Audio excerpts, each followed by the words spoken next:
kayo mga minamahal kong kababayan? Ito po ang inyong lingkod, Governor Presby Velasco.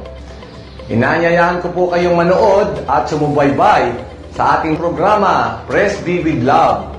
Kasama ko po dito si Speaker Lord Alan Velasco, dito sa Marinduque News Network, Lucky 7 Channel 3, Radyo Kamalindig at Radyo Natin Buwak.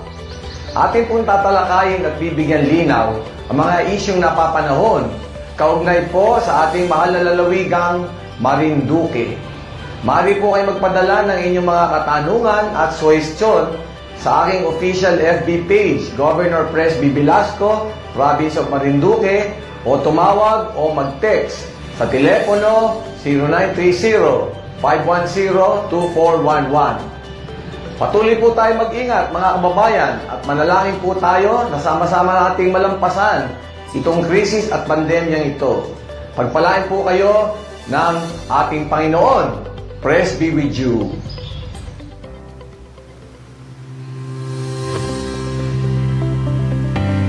Magandang gabi, magandang araw, Marinduque. Ako pong muli si Romeo Mata Jr. ng Presidential Communications Operations Office, Philippine Information Agency. At nandito na naman po tayo mga kababayan sa isa na namang napakahalagang episode ng Presby with Love.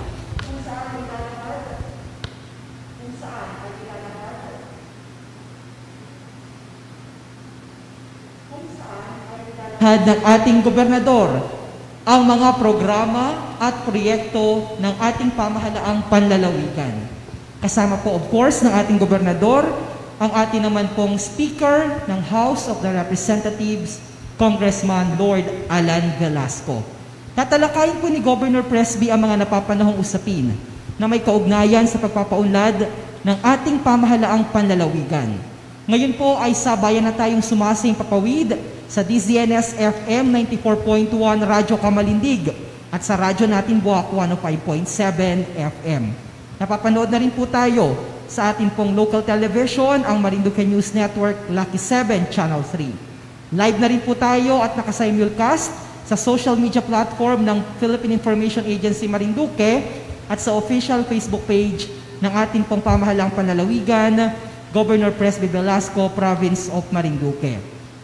Kagaya po ng palaging sinasabi ni Governor, maaari po kayong makibahagi at welcome na welcome po ang inyong mga katanungan para po ipadala lamang po yan para sa ating mahal na gobernador, kung saan ay pwede niyo pong ikomento sa ating comment section box. Gayun din po ang inyong mga suwestyon ay ipadala naman po sa 0930-510-2411 o sa pamamagitan naman po ng ating comment section box.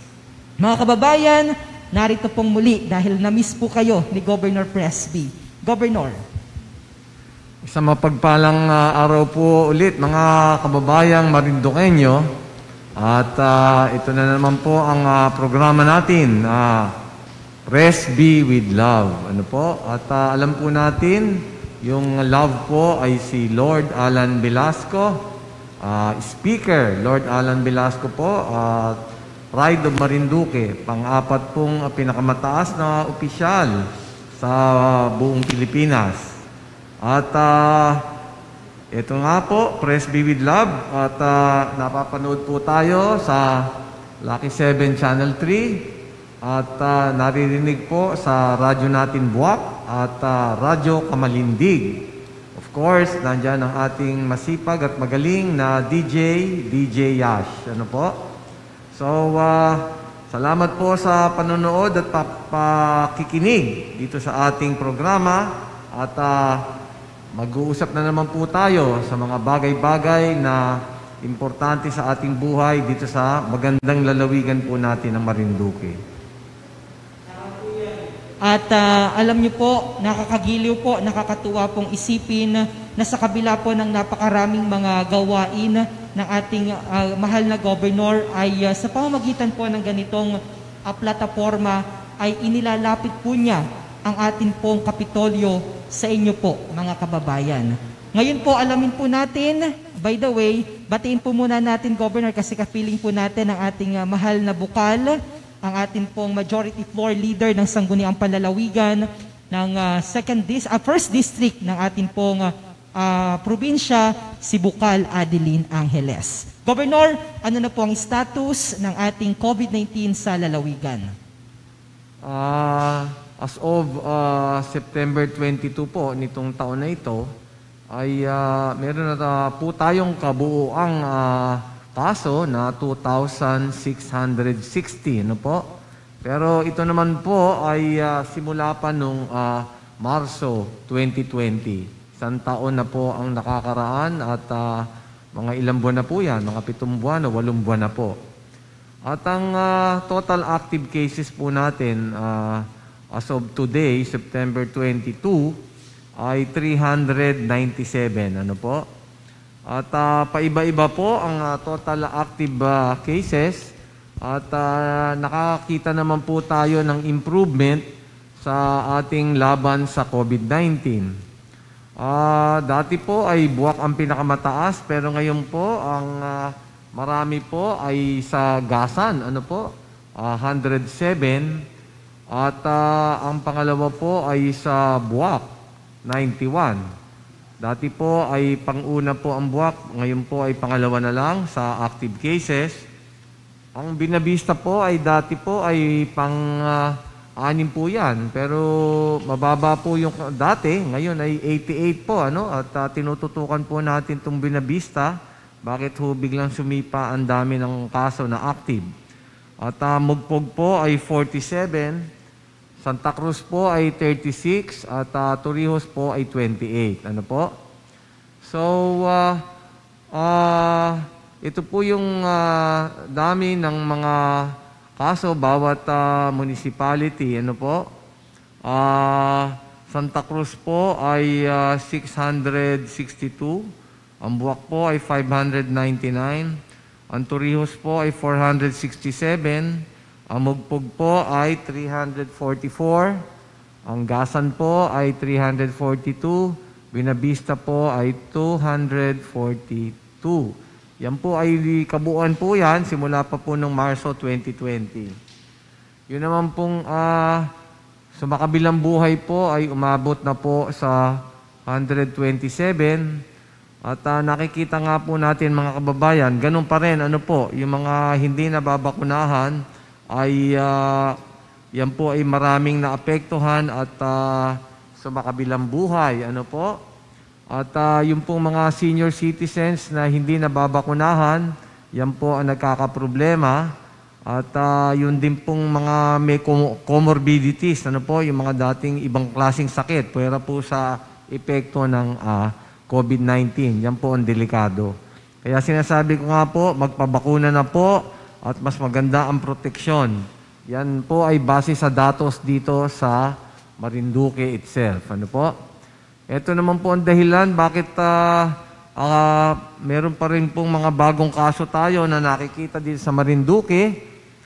Dahil po yan sa mga variants, ano po, yung mga mutations, nagbabago po yung original na COVID-19 at nakakita po tayo ng may alpha po.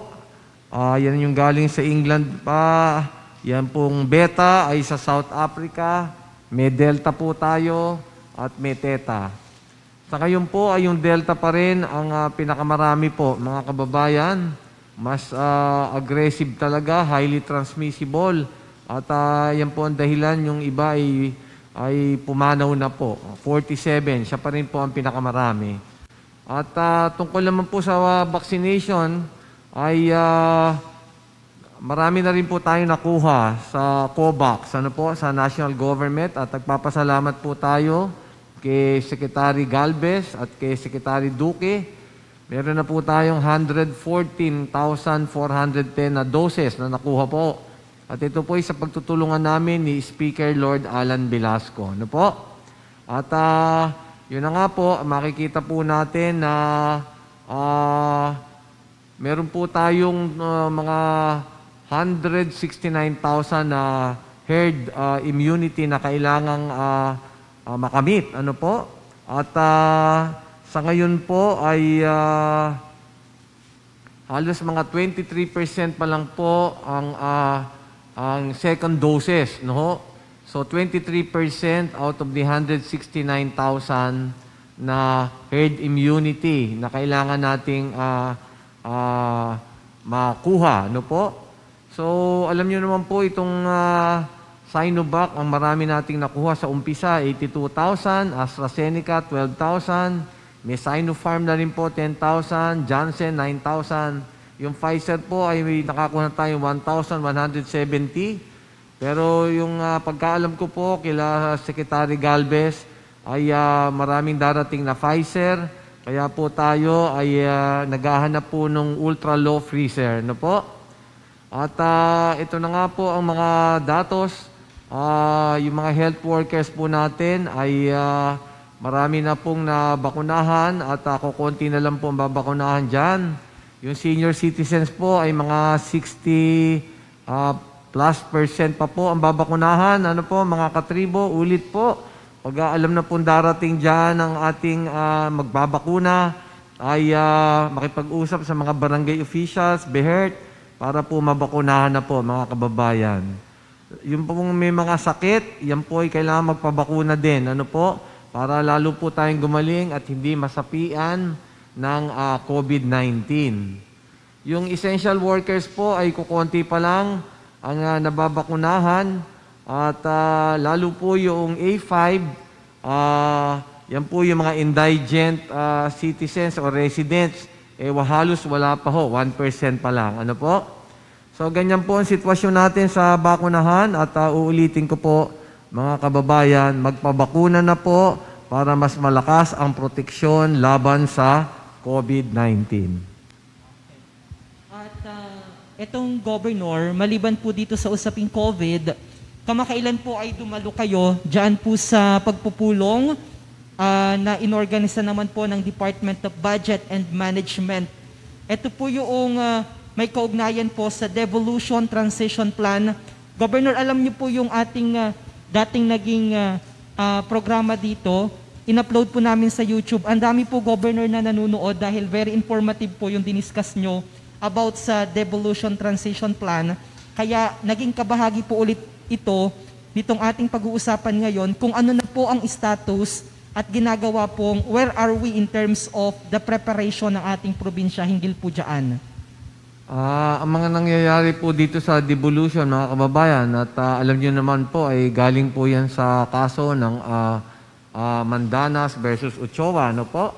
At ako po yung isa sa gumawa ng opinion dyan para po ang mga local government units at kasama po dyan ang Marinduque at ang 6 na bayan natin dito at 280 na barangays ay mabibigyan po tayo ng dagdag na IRA o ang tawag po ngayon ay National Tax Allotment.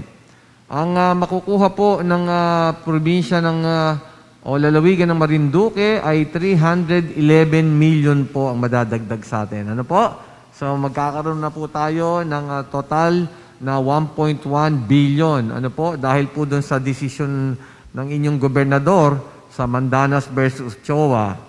At yung mga 6 na bayan po ay makakatanggap ng mga additional sa kanilang IRA or na National Tax Allotment.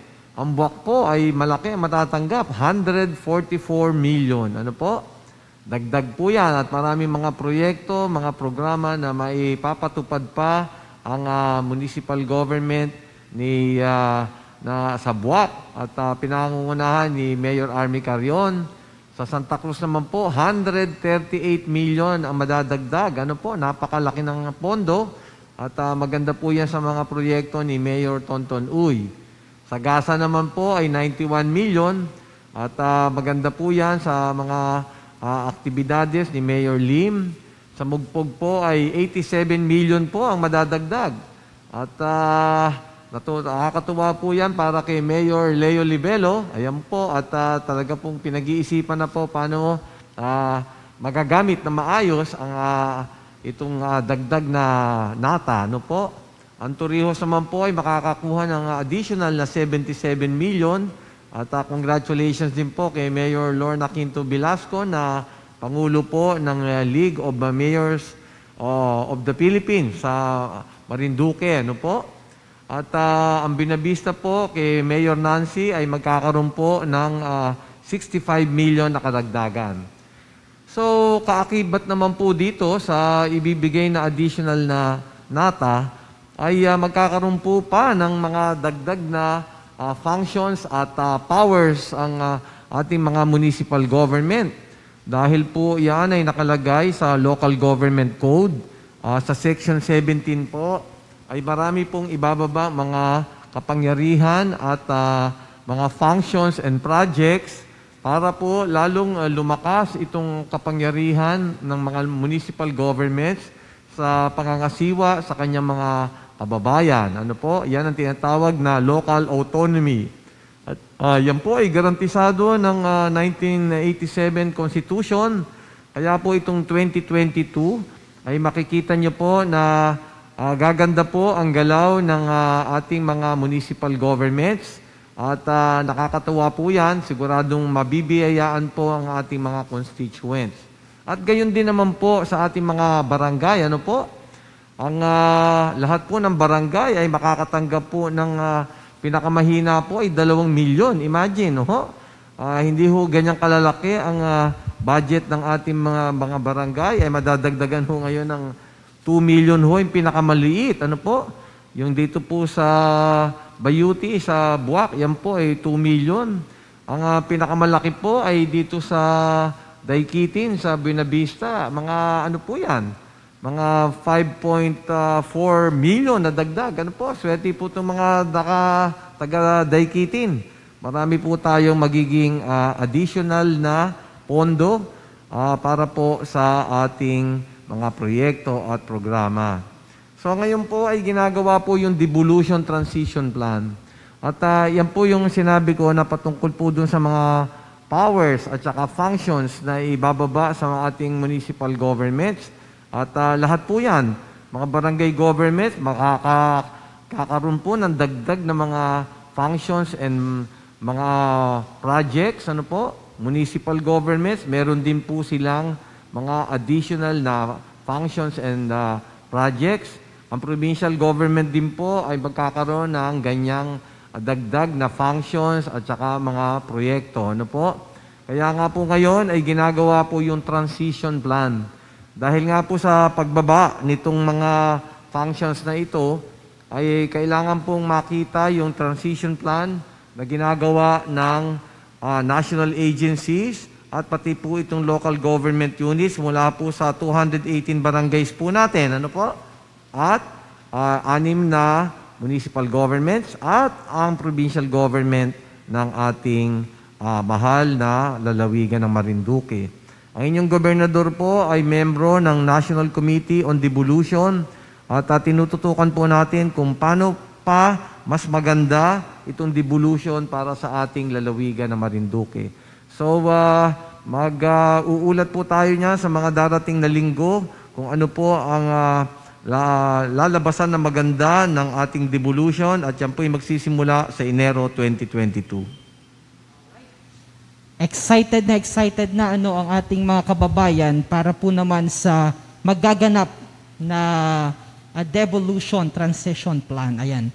At ito po, Governor, nakita ko po na continuous ho ang ginagawa niyo pong pamamahagi sa pakipagtulungan po ng ating mahal na Speaker, Lord Alan Velasco, para po dun sa mga karagdagang kagamitan at ekwipo para po sa ating Marinduque Provincial Hospital. Ano-ano na po yung mga additional pa na gamit na ipinamahagi po ninyo?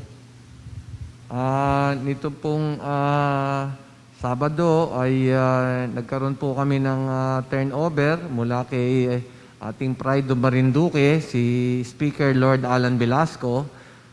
Nakapagbigay na po siya noon ng 15 oxygen concentrators at nagdagdag pa po siya ng 5, ano po? Nitong Sabado po. At yan po ay kailangan ng ating provincial hospitals at yan po ay napadala sa ating Marinduque Provincial Hospital. At malaking tulong po ito dito sa ating mga kababayan na ngayon ay nasa convention center po sa pangangasiwa po ni Dr. Saratan at ng mga kanyang magagaling na mga doktor. Ano po?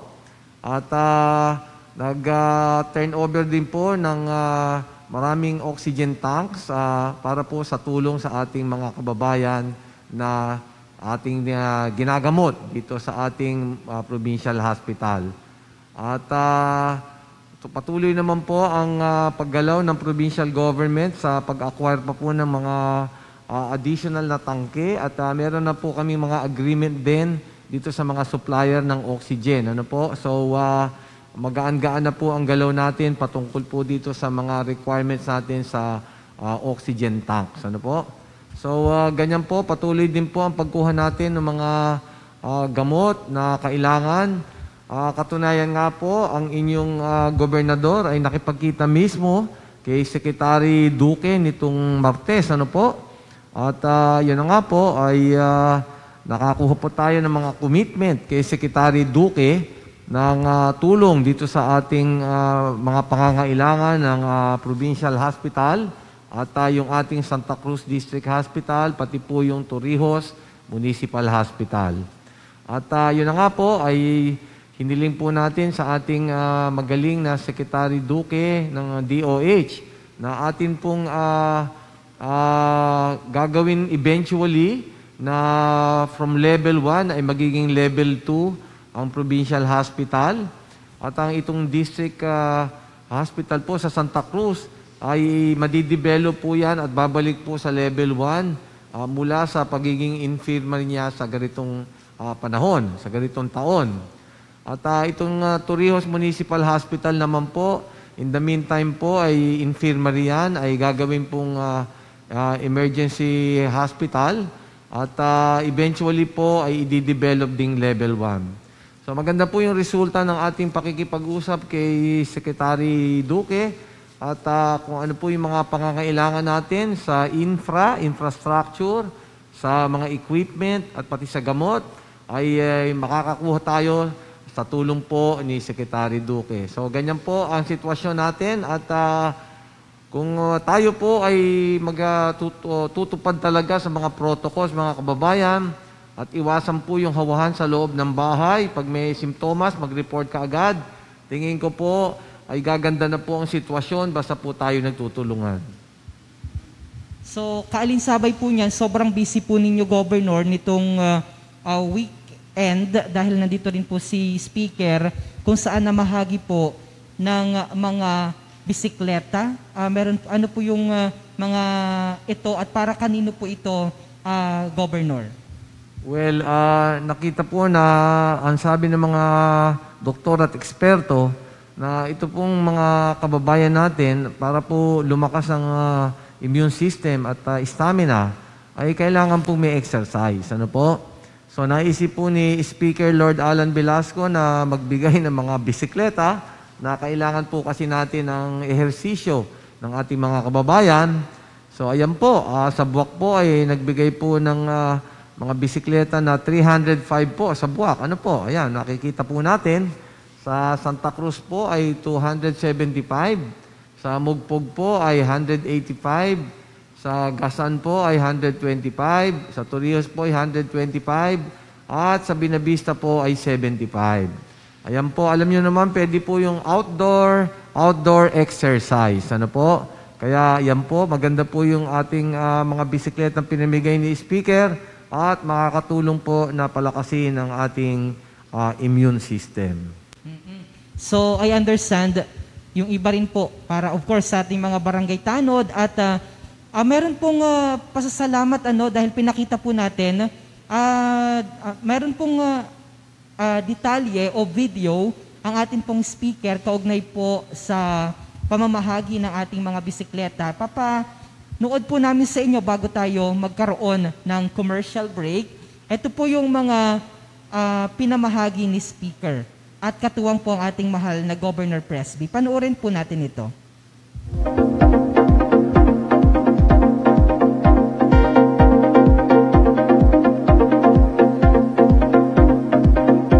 Kami po ay nagpapasalamat ng buong puso kay Congressman Alan Lord Velasco sa binigay po sa aming bisikleta. Ito po ay napakalaking tulong para sa aming mga taga-Argao ng mga barangay tanod. Maraming salamat po.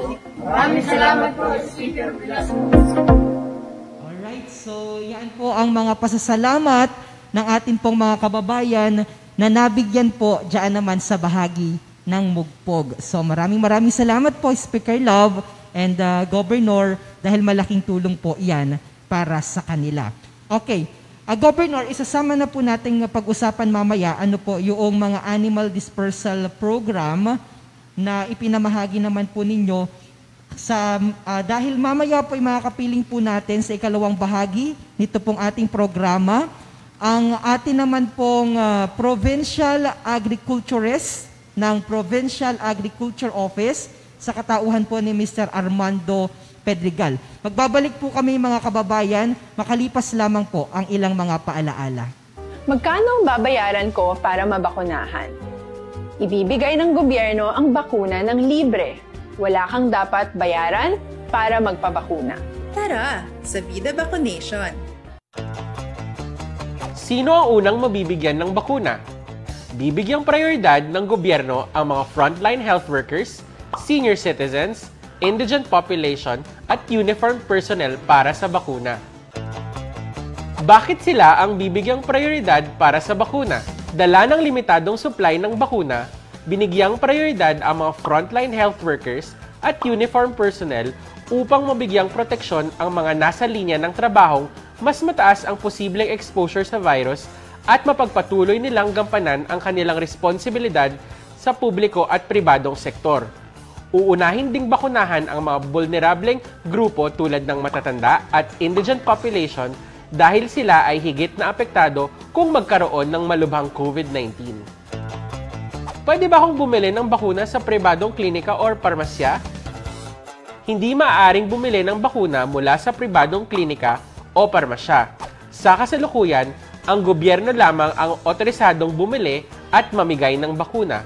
Hanggat wala pang full market authorization ang Philippine FDA, walang maaaring magbenta ng kahit anong bakuna sa COVID-19 sa publiko. Libre ba ang bakuna para sa prioridad na grupo? Ang gobyerno ang sasagot sa bayad sa bakuna para sa ating kababayan na kabilang sa prioridad na grupo. Kung hindi ako kasama sa prioridad na grupo, paano ako makakakuha ng bakuna? Patuloy ang pakikipagnegosasyon ng gobyerno para masiguro ang sapat na supply para sa lahat ng Pilipino, kabilang ang mga hindi nasama sa prioridad na mga grupo.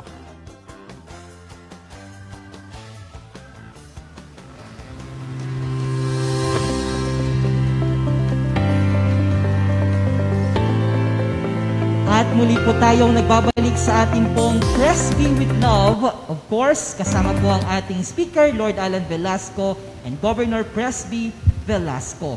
At kagaya po ng aming sinabi kanina bago po tayo magkaroon ng commercial break, ay makakapiling po natin ang Provincial Agriculturist ng Provincial Agriculture Office, si Mr. Armando Pedregal. Ito po'y kilalang kilala ng ating mga kababayang mga magsasaka dahil kapag may programa po ang pamahalaang panlalawigan, ay mukha at kagwapuhan po niya ang inyong makikita. Lalong-lalo na po yung mga nandyan sa mga kabaranggayan. Magandang araw po, Mr. Pedregal. Welcome po sa ating Presby with Love. Magandang araw po sa ating lahat. Maraming salamat po at isang karangalan po na kami po ay inyong napaunlakan upang po makapagbigay ng iyong mga kaalaman at iba pong mga programa na nagaganap sa ating lalawigan. Kami rin po nagpapasalamat dahil po suportado po tayo ng ating mahal na gobernador, ating Lord Alan Velasco, ang ating speaker, sa mga programa ng ating pamahalang panlalawigan sa kauunlad ng ating mga magsasaka at mangingisda. Dahil po, tayo po ay laging may kaugnayan sa national government at ito po ay ating inapadaan sa pamagitan po ng ating speaker, Lord Alan. Magandang gabi po muli sa inyo lahat. Okay. Ito po, kayo po ay sobrang visible at lagi pong nakikita ang update po ninyo dahil napakagaling din po ng inyong consultant at consultant po ni Governor. Ang rami po ninyong mga programa na talaga naman pong ipinapaabot sa atin pong mga kapatid na mga magsasaka. Ano-ano na po yung mga programa at serbisyo pong ginawa ng inyong departamento para sa ating mga kapatid na mga magsasaka? Ito po ang ating mga programa nag-focus po tayo doon sa pangangailangan po ng ating mga magsasaka at nangingisda. Ito po ay ating inatawag na fields. Acronym po siya ng fields ay fertilizer, irrigation, extension and continuous education, loans, dryers, and seeds. Doon po sa ating pangangailangan na yun, nagawa na po natin lahat yung ating mga programa sa organic agriculture, sa corn program, sa rice program, at saka po sa high value commercial crops program, at saka po sa fishery program, at ating pong ginawa din, dahil po may pandemic, yung ating PGM Press Vivid Lab, na siya po yung ating loan open para po sa ating mga magsasaka at mangingisda. Okay. Babalikan po namin kayo dyan, Mr. Pedregal, doon sa mga services and programs po ng inyong tanggapan. Pero ito lang ay nakita ko rin, Gob, dahil kasama nyo rin si Speaker noong namahagi naman po kayo ng mga manok. At talagang hawak-hawak ni Speaker yung mga malalaking manok. Tuwang-tuwa yung ating mga kababayan. Gaano po ba karami yung mga pinamahagi nyo po o ibinigay na mga alagaing manok sa ating mga kababayan? At baboy pa rin po pala. Iba-iba po pala ito, Governor. Go ahead po.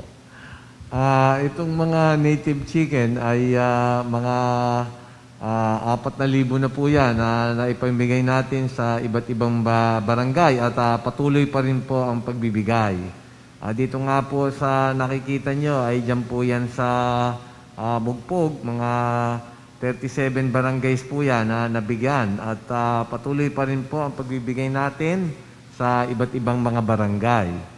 At dito naman sa mga native pigs po ay marami na rin naibigay.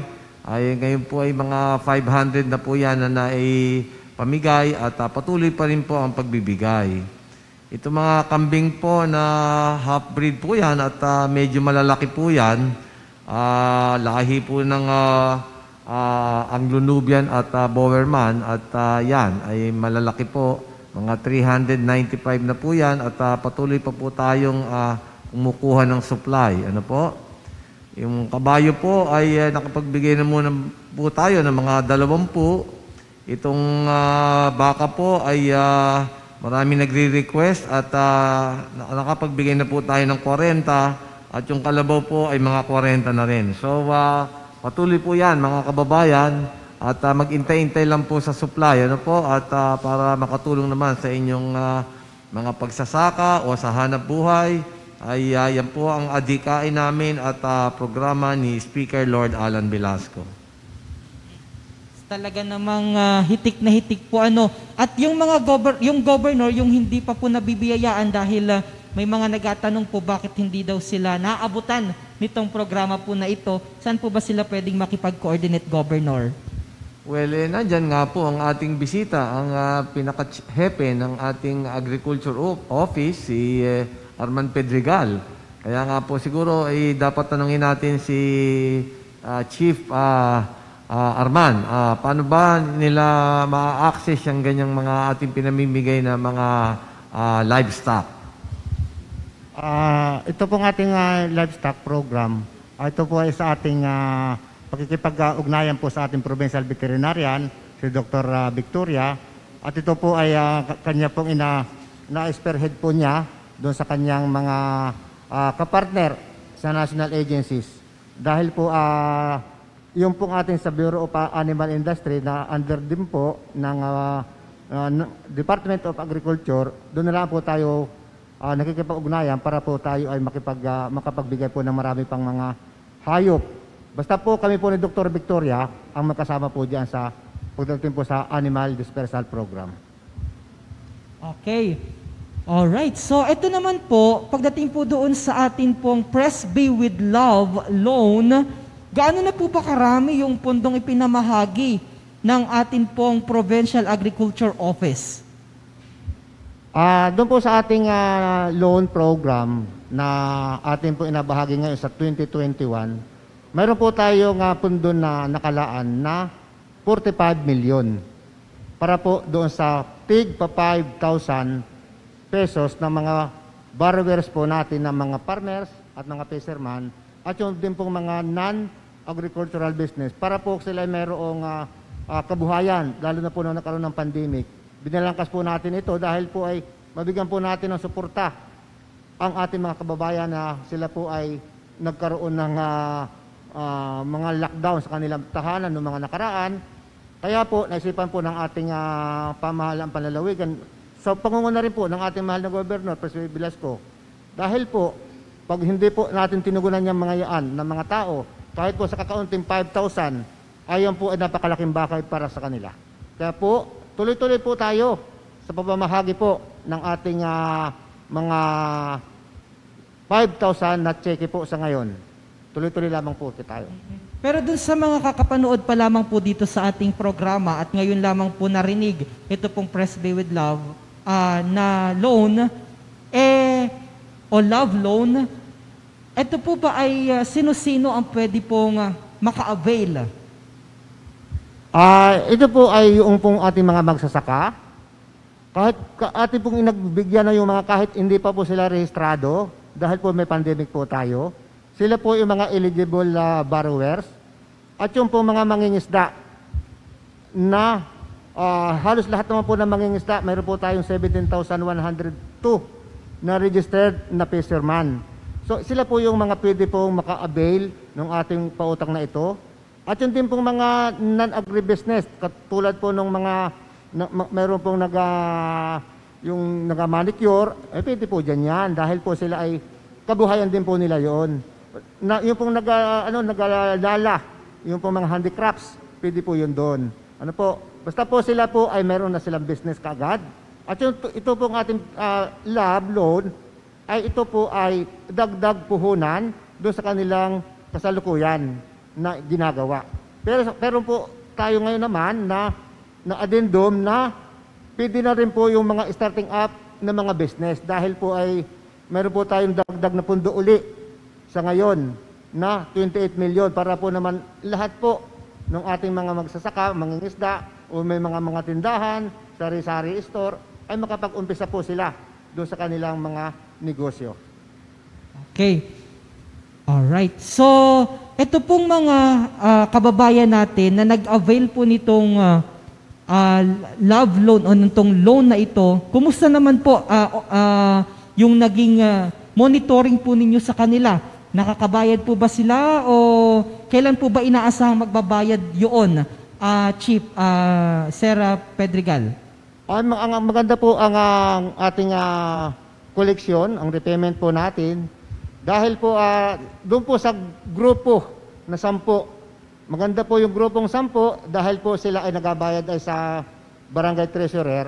Sila na rin po yung mayroong effort para po sila ay makapagbayad dahil po mayroon po tayong inatawag na renewal.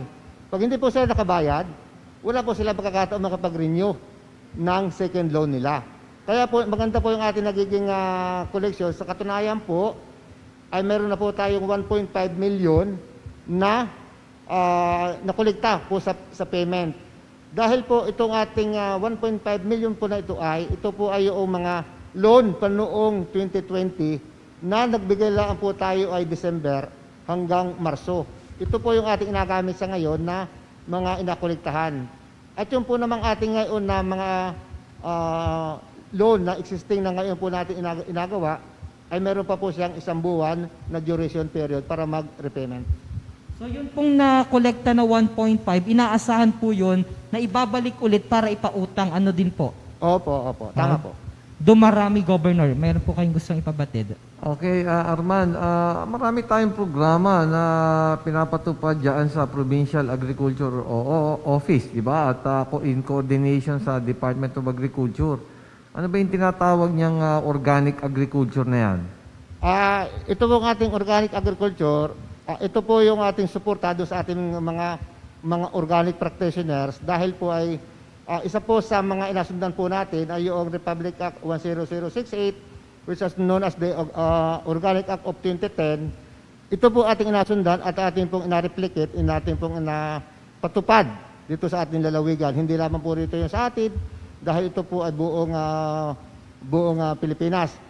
Doon po sa programang yan, marami na po natin nakuha na mga equipments. Meron po tayo mga tractors, meron na rin po mga sealer, meron na rin po mga patubig, yung pong pisos, yung pump irrigation and the open source. Doon po sa programa yan, dumadalo yung mga ganong mga interventions from the national government. Paano ba naibibigay yan sa ating mga kababayan? Paano sila makakapag-avail ng ganyang mga pinamimigay natin? Paliwanag mo nga. Para po maka-avail po tayo niyan, dapat po kayo po ay registered na association at kayo po ay mayroong mga membership na aktibo. Kahit po kayo naka-registered na, kung hindi naman po aktibo yung mga membership po ninyo, ay hindi po tayo makaka-avail sa Department of Agriculture. Magkasabi lang po rito sa ating sa Provincial Agriculture Office at saka po sa ating APCO kay Dr. Lucille para po mapadali ang pagre-request po natin. Pwede rin pong i-endorse po ng ating punong lalawigan para po alam naman po natin, lalo na po kay Speaker, madali po tayo maka-avail po niyang Gob. Yung mga cacao seedlings naman at pinapadami natin yan at kahapon nga ay namigay ka ng maraming coconut seedlings sa iba't ibang mga organization at cooperatives. Paano ba sila makakapag-avail ng ganyan na mabigyan naman sila ng cacao seedlings? At napaka-importante ito sa intercropping natin sa ating mga punong nyog. Napakadali lamang po. Mayroon po kayong 1/2 hectare na under ng coconut na Tree of Life at ataniman po natin ng kakao na tinatawag naman natin Tree of Love. Kaya po yung kakao na yan. Magsabi lamang po kayo, magpalista lamang po kayo at atin po validate yung area na under ng coconut. Huwag na po kayo mag-request kung ang area po ninyo ay open area. Hindi po yan, gaganda dyan sa mga open area. Dapat po ay mayroong 75% na shade at 20% na light sa mga unang taon. Yun po ang requirements natin, Gob. Basta po mayroong 1/2 hectare area, pwede na po siya. Marami pa tayong pinamimigay, Armanda. Yung mais, nagbigay tayo. Yung mga seeds para sa mga gulay-gulay. Paliwanag mo nga mabuti para mas maraming makakuha ng ating pinamimigay na ganyan. Madali naman po, ula po mga requirements ito. Basta po, kayo po ay mayroong willingness na magtanim at kayo po ay makikita ng ating mga agricultural technicians na buong Marinduque po, buong barangay po ay naikot sa inyo, ay kayo na po ay doon pwedeng magsabi at available po sa atin ngayon ang mga seeds. Wala pong requirements, hindi po yan inagabili, hindi po yan basta inabigay lang sa inyo, kundi just dole out po yan sa inyo as program po ng ating opisina. Okay. Ito naman pong I understand meron din po kayong mga programa kagaya po noong mga cooking demo and technical briefing, assistance. Paano nyo po ito ini-incorporate doon sa inyong mga programa, Mr. Pedregal? Ito po nung nakaraan taon, ito po ay programa ng ating corn program. Nagkaroon po tayo ng technical briefing sa mga corn barangays, lalo na po sa Bina Vista. Ang ating pong inagawa po dito ay yung pong mga bago magtatanim pa lang, sa halip na po tayo ay magkakaroon po ng training, isang araw lamang po na parang technical briefing on how to produce the corn. Yun lamang po ang ating inabigay doon dahil po ay malaki po ang maitulong ng kaunting kaalaman sa kanila. Isang araw lang po yun. Wala po silang agawin, kundi minsan po yung kanilang pong mga grupo, yung pong mga asosasyon nila, ay nagpapadala po sa atin ng kaalaman, ng sulat at atin po namang inatugunan itong mga ganitong mga request nila. Kasama rin po yung mga cooking demo dahil po alam natin na yung mais ay marami pong uses. In fact po, marami po nating nagawang techno-demo at marami rin po nating nabigyan ng mga yung starter kit nung po sa pagluluto ng mga mais at saka kasaba. Iyon po sa corn and kasaba program. Meron pa po ba silang pwedeng, halimbawa, may interested ho na tanim pa ng kasaba? Meron po bang pinamimigay yung inyo pong tanggapan? Opo, meron po sa kasaba. Dahil po naman yung once po kita nagtanim ng kasaba, pag sila po ay nagtanim na, yung pong kanilang mga katawan ng kasaba, yun na rin po yung kanilang inagawang pantanim. Hindi po katulad ito po ng mga hybrid na hindi na po pwedeng itanim yung mga parte-parte. Ito po ay ating inatawag po natin na OPB, Open Pollinated Variety, or yung hindi na po kailangan yung po yung maraming mga abono. Wala po gawin kundi po ay mayroon lamang kasipagan. Patulad po nung isa sa mga taga-Torrijos na sa Malibago, si Mariano Pilisar, na 3 hektarya po ang kanyang taniman ngayon ng kasaba. Okay. Sir, ito pong ito naman pong patungkol dun sa usapin ng pagtatanim po ng palay. Gaano po ba karami ang mga nagtatanim po ng palay? Bakit kailangan pa po nating umangkat lalo na po sa Mindoro? Hindi po ba natutugunan noong rice field po natin dito sa probinsya yung pangangailangan ng ating mga kababayan dito sa lalawigan? Totoo po, hindi po tayo makakakuha ng sufficiency level. 58% po ang ating noong 2009. Pinakamataas po sa ating record ang sufficiency level, 52%. Dahil po, ang ating pong irrigated area at upland area at rainfed area ay only 5,900 hectares. Ang irrigated po natin sa buong Marinduque ay 1,700.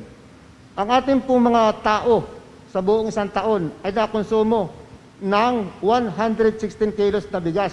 Hindi po natin nararamdaman yon.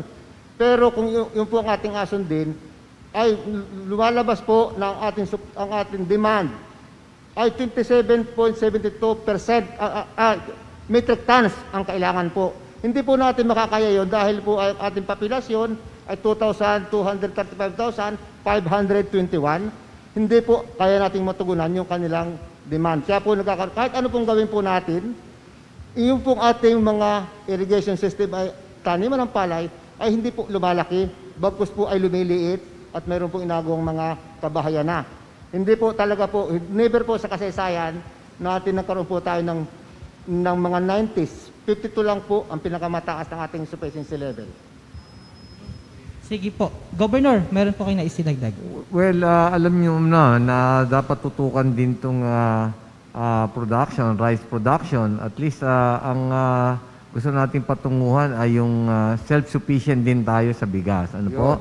Kaya naman po ang ating government ay meron din pong mga estratehiya, kaya meron po tayong memorandum of agreement kay isa pong investor sa rice production, yung Facendas, Incorporated. At ang kagandahan po nito ay makabago po yung kanilang estratehiya, malalaki po yung kanilang tinataniman ng bigas at mechanized po ito. Kaya po namin gusto itong sa Facendas ay magiging model farm po ito. At kahit po maliit yung ating area, ay mas malaki po ang magiging production po nito sa loob ng 1 taon. Ganun pa man po, nakikita ko sa darating na panahon po ay gaganda po ang rice production natin dahil po marami pa po tayong lupa na hindi irrigated. Kaya yan po ang pinapatunguhan ng ating provincial government. Kaya po tinututukan natin katulad po sa Binavista, yung Bagtingon Dam, na magsusupply ng tubig para sa ating mga pananim. Yan po ay makakadagdag sa rice production natin.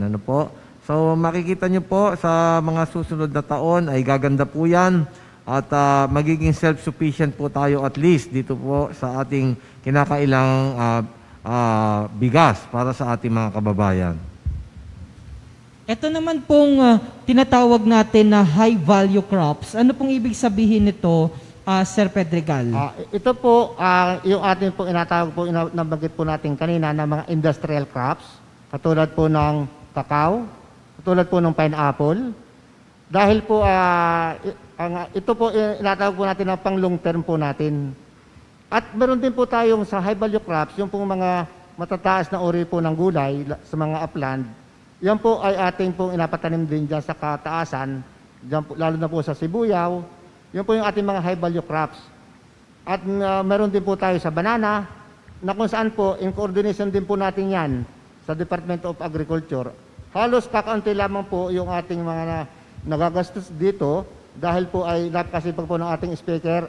Pag po sinabi po na mayroon po tayong pangangailangan ditong ganito, ay siyempre po, nandiyon po agad. Kaya po, speaker, lahat po ng ating pangangailangan, meron po tayong request pang iba pa, hindi lamang po doon sa ating high value commercial crops.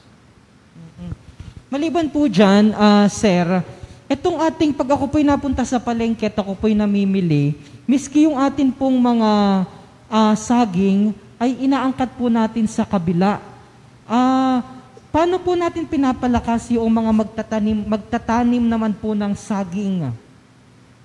Ganito po ang nangyari doon. Dahil po, ilang bagyo na lamang po ang nakaraan, talaga po namang hindi po makabangon-bangon yung ating magsasaka ng saging. 3 bagyo ang nagsunod-sunod, naganda-ganda na po ng kaunti, inabagyo na naman po. Pero may estratehiya po tayo, this 2022, para po mayroon pong selected area na talaga pong hindi prone doon po sa mga bagyo na at pataniman po natin ng saging, na kung saan po ang ating pong magiging approach po dito ay yung participatory planting of banana. Na kung saan po yung pong lahat ng magatanim ay ating pong abigyan ng insentibo na para po bagang sa coconut, ganun din ang approach. Pag hindi ka nakapagtanim, hindi ka magkakaroon ng insentibo na 25 pesos per sucker after 3 months. Okay. So, maliban, of course, nakakalimutan na naman ho natin ang sektor ng mga mangingisda. Governor, I understand na mahagi po ang atin pong si Speaker at ang atin pong pamahalang panlalawigan ng mga motor bangka. Meron po ba tayong pinamahagi, Governor, nitong mga nakalipas na araw? Opo, at patuloy naman po ang pagbibigay natin ng bangka na ayun po yung walang makina at meron din po tayong pinamimigay na may makina, ano po? So patuloy po yan at nakatutok po tayo sa ating mga mangingisda. Katunayan nga po ay marami na po tayong naibigay, kasama na po dyan yung mga gill nets, ano po? At yung mga hook and line na pangingisda rin po. At ang kagandahan po ay dumating na po yung ating bangka na with LED lights, ano po? Na ito ay gagamitin natin pang-attract po ng mga isda para po yung ating maliliit na mangingisda ay madali pong makahuli ng mga maraming isda. May 2 pong bangka yan at yan po ay isa po ay dyan sa Buyabod, ano po? Port at isa pa po ay dito naman sa sa District 1. At meron din po tayo mga lapu-lapu fish cages na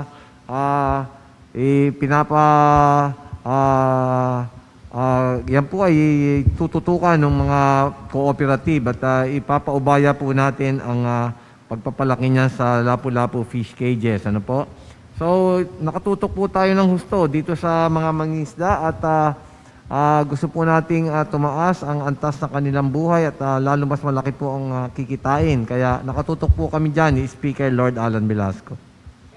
Sir, baka meron pa po kayong nais idagdag at nais pong ipaabot na mga programa pa at kung paano pa po tuluyang ma-avail ng ating mga kababayan ang napakadaming programa na ito na ibinibigay naman po ng pamahalaang panlalawigan. Ganito po yun. Kailangan lamang po ay kayo po ay magparehistro doon po sa ating inatawag na RSBSA, Registry System for Basic Sector in Agriculture. Para po, ang daloy po ng mga interventions, ang tulong po ninyo ay nakasentro po sa inyong mga nakarehistro. Pero hindi po naman namin inaiwanan yung mga hindi pa po nagpaparehistro dahil tuloy-tuloy na po ang pagpaparehistro. Pumunta lamang po tayo sa ating mga municipal agricultural offices dahil po yung ating mga kasama doon na mga MAU ay katulong po natin yan sa pagrehistro sa mga sakahan at pangisdaan po natin lahat. Pati po sa mga kanyugan. Yun lamang po at pwede po kayong matulungan ng bawat isa po sa atin. Alright. Muli po, pinaalalahanan po natin yung ating mga kababayan. Kagaya po ng paulit-ulit na sinasabi at nag-post na rin po ang pamahalaang panlalawigan regard sa kanilang official Facebook page, sa atin pong official Facebook page, yung tungkol po dun sa pagrehistro ninyo, mga magsasaka, magparehistro po kayo. Pumunta lamang po kayo sa Municipal Agriculture Offices sa 6 na bayan para po mailista yung mga pangalan ninyo. That said, makakatanggap po kayo ng mga programa sapagkat sila po yung mga prioridad na matulungan at mabigyan nitong mga intervention na ito. Governor, Sir, maraming salamat po sa inyo pong napakahalagang presensya at ito po yung pangatlong pagkakataon na yung isang bahagi ay yung nakausap po natin si Speaker sa kanyang programa naman na Love on Air. So mahal na mahal po kayo nitong ni Governor at ni Speaker dahil ang rami po ng programa ng inyong tanggapan. Maraming salamat po Mr. Armando Pedregal, ang ating pong Provincial Agriculturist ng Provincial Agriculture Office. Governor, may mga paglilinaw po ba kayo o nais pang ipaabot sa ating mga kababayan? Well, isa lang pong clarification. Ano po? Yung chariot po, emergency response vehicle na pinamigay po ni Speaker Lord Alan Velasco, ay ito po ay bigay sa ating mga barangay governments. At po, yan po ay magagamit sa maraming paraan. Hindi po ito pautang, ano po, at may narinig po kaming balita na ang sinasabi ay pautang daw po yon. Hindi po yon. Ito po ay talagang bigay po ni Speaker Lord Alan Velasco na para makatulong sa ating mga kababayan sa bawat barangay. At alam niyo naman po, nakakasakay ang tao dyan o napapaglagyan po ng mga ani o kargamento. Ano po? At yun na nga po ay bago po tayo magsabi ng mga habilin pa, ay gusto ko pong ay ipagdasal po natin ang yumao po na si Colonel Narsing Dakiwag. Ano po? At tayo po ay magdasal para sa kanyang kaluluwa at malaki po ang serbisyo niya sa ating lalawigan. At ipagdasal po natin siya po ay nasa kanlungan na po ng ating Panginoon. So, mula po sa inyong Gobernador Presby ay sinasabi ko po ulit na mag-ingat po tayo sa COVID at medyo hindi pa po talaga ito na under control natin. Ano po? At iwasan yung hawahan sa loob ng bahay at doon po sa ating mga pinagtatrabahuhan, lalo na po sa oras ng pagkain, ay wag po kayong mag-uusap habang kumakain, kumain ng mabilis at pagkatapos kumain, tsaka mag-usap at magsuot muna ng maskara. Ano po? Ito naman po ang ating mga programa na pantulong po sa ating mga kababayan, lalo po dito sa agrikultura. Ano po? Ay sabi nga po ay mag-register lang po, sumulat at magtanong, mag-text, mag-call. Nandiyan po ang provincial government, nandiyan po ang ating pamilya ng provincial agriculturist, si Armand Pedregal. Sumali po kayo dito sa ating mga programa. Ito po mga programa na ito ay para sa inyong lahat, para po lalong bumuti ang inyong hanap buhay at makatulong naman dito sa panahon ng pandemya. Yun lang po at mag-ingat po tayo, pagpalain po tayo ng Panginoon Diyos. Maraming salamat po at nakalimutan siguro kaninang banggitin ni Mr. Pedregal na meron silang bagong opisina. Ito pong Provincial Agriculture Office na nabuo po sa ilalim po ng pakipagtulungan ng ating mahal na Governor Presby. So congratulations po sa inyo. Sa tinagal daw po ng panahon na palipat-lipat sila ng pwesto. Finally, meron na po silang 3 palapag na gusali. Yan. Congratulations po sa lahat ng bumubuo sa Marinduque Provincial Agriculture's Office sa pangunguna ni Mr. Armando Pedregal. Muli po, ito na naman po at tayo po ay pansamantala na magpapaalam. Maraming salamat po sa inyong ginawang pagtutok, pagsubaybay sa ating pong programa. A special shoutout po kay Attorney Joselia Bahagahani at gayon din po kay Bukal Alim ng 2nd District and si Bukal Lynn Angeles. Antabayanan niyo po ang kanyang programa sa Marinduque News Network at sa radyo natin buwak. Ang Lynn Angeles on board naman po tuwing araw po ng Sabado. Magkakitaan at magkarinigan po tayo sa kaparehas na oras at timpilan. Dito lamang po yan sa Marinduque News Network Lucky 7 Channel 3. Radyo natin buwak, Radyo Kamalindig sa ganap na alas 6:30 ng araw po ng Huwebes. God bless everyone. Mabuhay ang bawat Marinduqueño saan mang panig ng mundo.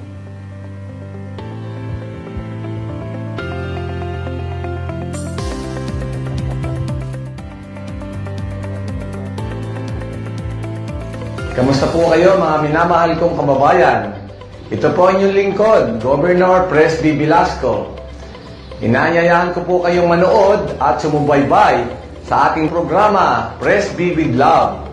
Kasama ko po dito si Speaker Lord Alan Velasco, dito sa Marinduque News Network, Lucky 7 Channel 3, Radyo Kamalindig at Radyo Natin Buwa. Atin pong tatalakayin at bibigyan linaw ang mga isyong napapanahon kaugnay po sa ating mahal na lalawigang Marinduque. Maaari po kayo magpadala ng inyong mga katanungan at suwestyon sa aking official FB page, Governor Presby Velasco, Province of Marinduque, o tumawag o mag-text sa telepono 0930